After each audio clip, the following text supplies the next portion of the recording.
there's a gentleman that is just a real hero of mine. His name is Rick Rescorla. He was, I don't want to get his nationality wrong, he was English writ large, right? But he had fought in Rhodesia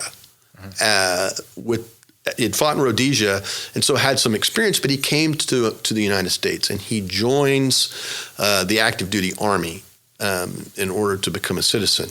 You might have seen the name Rick Rescorla in the book or movie We Were Soldiers Once and Young. Okay. In fact, that's the book version, he's on the cover of the book, and he's quite famous for his role in the Battle of LZ X-Ray, where that's the movie as well, We Were Soldiers Once and Young, where he's known for singing bawdy British drinking songs and other songs to keep the morale of his units up.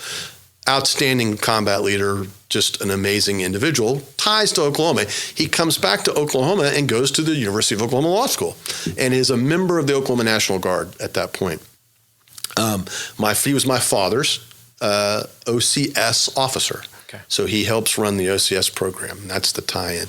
The really fascinating thing about Rick is after graduating from OU, he leaves the National Guard and the Army, and he goes and he works for, I want to say Morgan Stanley. It's one of the big named firms in New York. And prior to 9/11, there was also a bombing in, I think, 1986 or so.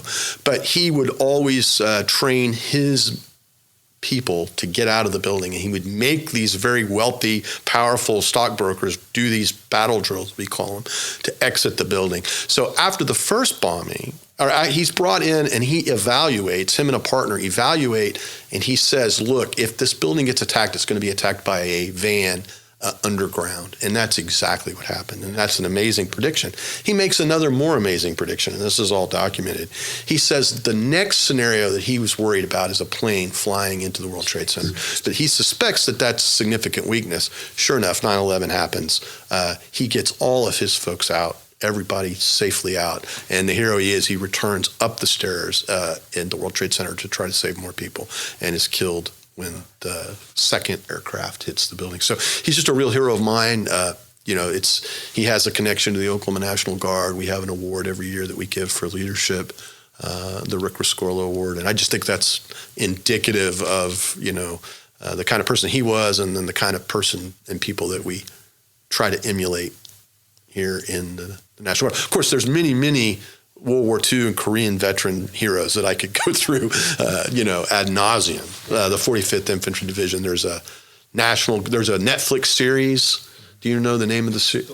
The Liberators. It's you might have seen it. The 45th has a wonderful history, a wonderful lineage. We are building a new museum for the division in the Oklahoma National Guard, and so that's going to be an excellent thing we're going to get to do as well. Yeah.